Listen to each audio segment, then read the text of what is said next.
Hello, welcome back to the channel. And this is a channel where we give you reviews, playthroughs, unboxings, and we generally like to talk a load of bollocks about tabletop gaming in general. And in this video, we're going to be talking about a brand new train game. Well, not really brand new because it's a reworking of a reprint that was released some time ago. So we're going to be looking at On the Underground, the New York Paris edition. And in this game, you will be placing your tracks onto a map of the Paris or New York Underground, and you'll be enticing the passenger to use your routes that will give you points that will allow you to win the game. So in this video, we're going to be giving you a very brief overview of the rules. We'll be telling you what we do like, what we don't like. We'll come back and we'll tell you whether or not On the Underground, Paris, New York is worth your time and bother to date and in the future. So remember, if you're new here, then please consider subscribing to this channel, hit the like button and all that YouTube bullshit. See ya after this.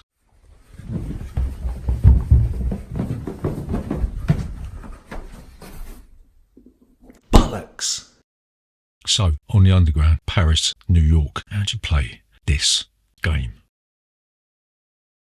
So the first thing you're going to do is you're going to put the board out onto the table. It's a double-sided board. On one side, you've got the Paris version. On the flip side, you've got the New York version. The rule book does tell you that if it's your first game, then play the New York version because it's meant to be a little bit easier. But this game is relatively simple anyway, right? So it doesn't really matter which version you play. Dependent on the amount of players, you'll select a number of scoring tokens, and this will tell you what colour tracks you will control, right? You're going to have one set of tracks that's got 20 pieces and one set of tracks that's got 15 pieces, right? There's a deck of cards that refers to all of the stations on the track, and some of the stations will have two cards in the deck designated by the grey circle, right? So what you do, you will draw 4 destination cards and then you'll place the destination tokens on that space. You'll place the passenger on the starting spot and the first player will take their turn. In the first turn of the game, as a sort of a handicap mechanism, the first player will have less turns than the last player, right? So on your turn, you'll be able to take one of 2 actions. You can either take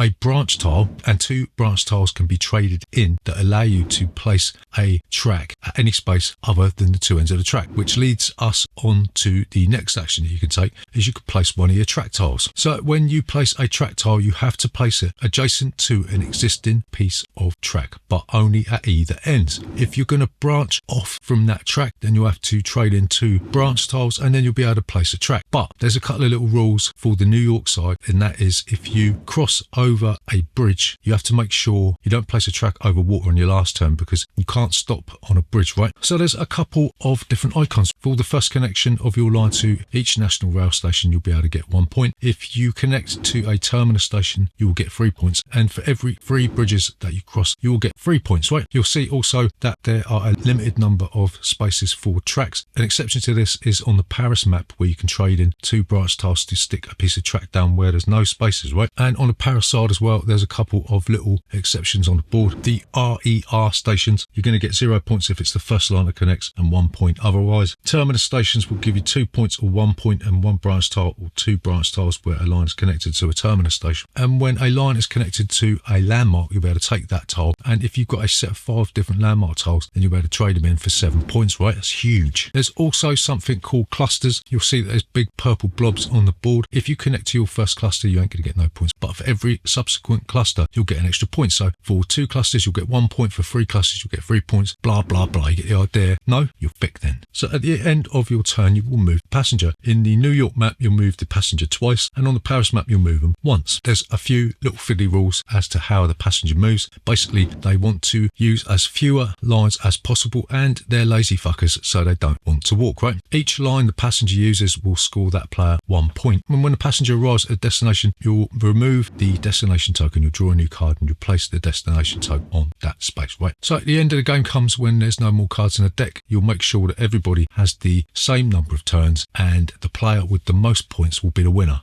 of On the Underground, Paris, New York. So what do we like about On the Underground, Paris/New York?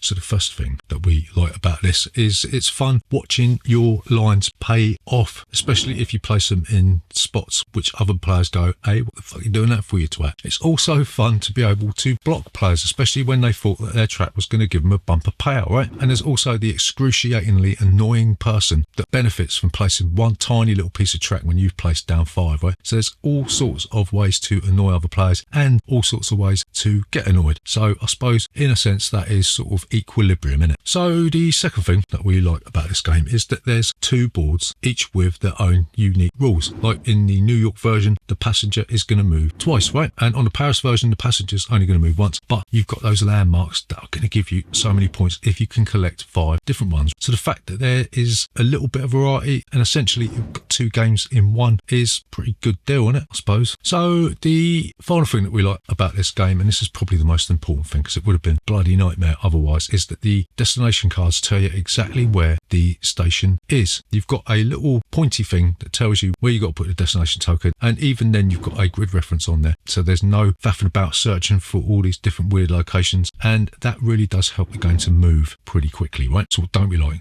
But on the underground, Paris, New York.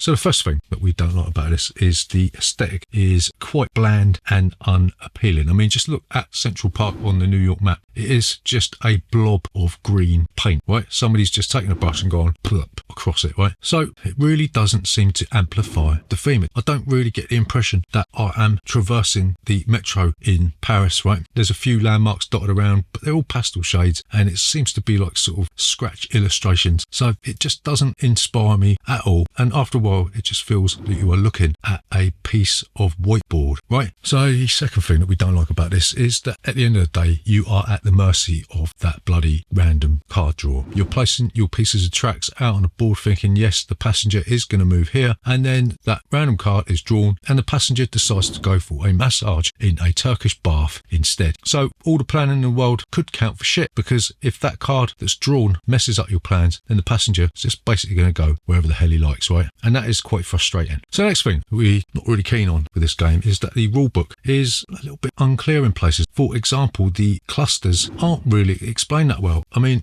it seems quite simple now, but it doesn't really make it clear whether the clusters are the actual purple blob or whether they're the circles within the blob. So we had a little bit of an argument when we first played this that maybe if you connect tracks to 3 stations in that purple blob, that means it's 3 clusters because you've got the solitary clusters on their own, right? So it's a bit confusing. The rulebook doesn't really make that clear, and there's some phrasing in the rulebook that sort of confused us with regards to branches and whether or not you could place certain tracks in certain positions, right? And that sort of broke the game up. It's a little bit hard to understand, and the rulebook is a little bit obtuse. So the final thing we really frustrating about this game is that towards the end of the game, when you've got most of the track pieces on the board, the upkeep does become a bit of a ball ache. You're going to be starting off at the passenger, be counting all these different branches and tracks and going 1, 2, 3, 4, 5, 1, 2, 3, 4, 5, and it just ruins the flow of the game, right? So if there was some sort of way of like tracking the passenger's movement, maybe a shortcut to seeing where they're going to go, who's got the longest line on a certain position, but there isn't. You're going to have to get your finger out and start pointing at the board, making mistakes, thinking, have I ballsed it up? And in the end, you just go, well, yeah, it's got to be that one, isn't it? So to summarise, is On the Underground worth your time and bother today and in the future?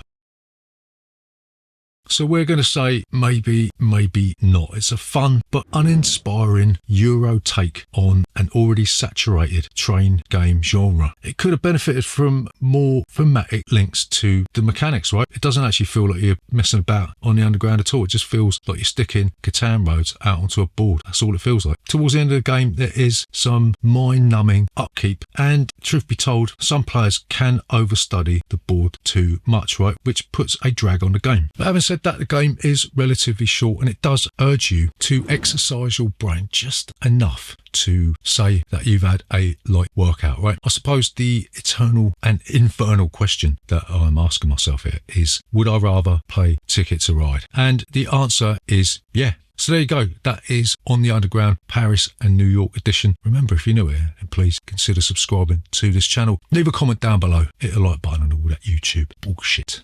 We'll see you next time.